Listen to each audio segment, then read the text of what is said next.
সন্তানকে junk food বা process food খাওয়াবার বিপদ সম্পর্কে আমরা জানি। তাহলে প্রশ্ন হল, তাকে খাওয়াবেন কি বা কি খেতে উৎসাহিত করবেন? বেছে নিন এ কয়েকটি বিকল্প থেকে। কাঠবাদাম ও আখরোট। বিশ্বের 1000টি খাবার থেকে 100টি খাবারকে সবচেয়ে পুষ্টিকর হিসেবে বেছে নিয়েছিলেন যুক্তরাজ্যের গবেষকরা। কাঠবাদাম বা এমন সেই তালিকার একদম প্রথমেই ছিল। কাঠবাদামে আছে প্রচুর ভিটামিন ই, যা ব্রেনের গঠনের জন্য খুব উপকারী। 8 থেকে 10টি কাঠবাদামে যে পরিমাণ ভিটামিন ই আছে, তাতেই একজন মানুষের সারাদিনের ভিটামিন ইর অভাব পূরণ হতে পারে। মস্তিষ্কের স্মৃতিশক্তি বৃদ্ধির জন্য আখরোটও খুব ভালো। এতে আছে ওমেগা 3 ফ্যাটি অ্যাসিড।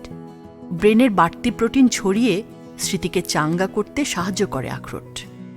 মজার ব্যাপার হচ্ছে, আখরোট দেখতেও কিন্তু ব্রেনের মতো। মিষ্টি আলু। দামি খাবারের আলোচনার পর এবারে একেবারে সস্তা খাবার, মিষ্টি আলু। এই একটি খাবার থেকে আপনি পেতে পারেন বহু উপকার। ভিটামিন এ ছাড়াও মিষ্টি আলুতে আছে প্রচুর ফাইবার বা আঁশ। প্রসেস খাবারের দৌরাত্ম্যে এখন আমাদের খাবার থেকে আঁশ প্রায় নাই হয়ে গেছেই বলা যায়। সেই সাথে অ্যান্টিঅক্সিডেন্ট। অ্যান্টিঅক্সিডেন্ট দেহে ফ্রি র্যাডিকেল দূরে সাহায্য করে, যা ক্যান্সার রোধী। গবেষণায় দেখা গেছে, যারা নিয়মিত মিষ্টি আলু খায় তাদের ব্রেস্ট ক্যান্সার, কোলন ক্যান্সার এবং প্রোস্টেট ক্যান্সার হওয়ার ঝুঁকি কম থাকে। যেভাবে খেতে পারেন: সেদ্ধ করে চাকচাক করে কেটে তাওয়ায় হালকা একটু তাপে রুটির মতো একটু বেক করে নিতে পারেন। তারপর একটু দারচিনি গুঁড়ো ছিটিয়ে বা বাচ্চা ঝাল পছন্দ করলে গোলমরিচ গুঁড়ো ছিটিয়ে খেতে দিতে পারেন। টক দই। ইয়োগার্ট বা টক দই আছে প্রোবায়োটিক বা উপকারী ব্যাকটেরিয়া, যা পাকস্থলীকে সুস্থ রাখে।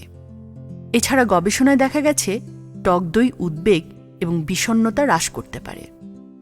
2 বা 3 টেবিল চামচ ইয়োগার্টে 1 টেবিল চামচ মধু বা তাজা কোনো একটা ফলের কয়েক টুকরো দিয়ে খেতে দিতে পারেন। মটরশুঁটি।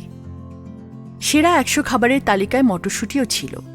প্রোটিন, কার্বোহাইড্রেট, ফাইবার, মিনারেল এবং দ্রবণীয় ভিটামিন কি নেই মটরশুঁটিতে? শীতে যখন মটরশুঁটির সিজন, তখন 1 মুঠো মটরশুঁটি সেদ্ধ করে বাচ্চাকে খেতে দিন, বাচ্চা পছন্দ করবে।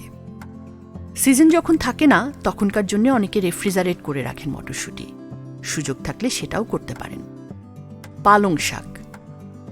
পালং শাকে আছে ভিটামিন এ, ম্যাগনেসিয়াম ও ফলেট, যা ব্রেন গঠনে সাহায্য করে। এছাড়া আছে অ্যান্টিঅক্সিডেন্ট, যা ব্রেন সেলের ড্যামেজ প্রতিরোধ করে। গ্রিন জুস হিসেবে বা সালাদে ব্যবহার করতে পারেন, অথবা অল্প তেলে অল্প সময় ধরে রান্না করে ভাতের সাথে খেতে দিতে পারেন। এছাড়া বাচ্চাদের জন্য ডিম, দুধ, মৌসুমী ফলও খুব উপকারী। তবে ফলের জুস, এমনকি তাজা ফল থেকেও যা তৈরি করেন, না দিয়ে আস্ত ফল খেতে অভ্যস্ত করুন। কেন তা জানবেন আমাদের আগামী ভিডিওতে।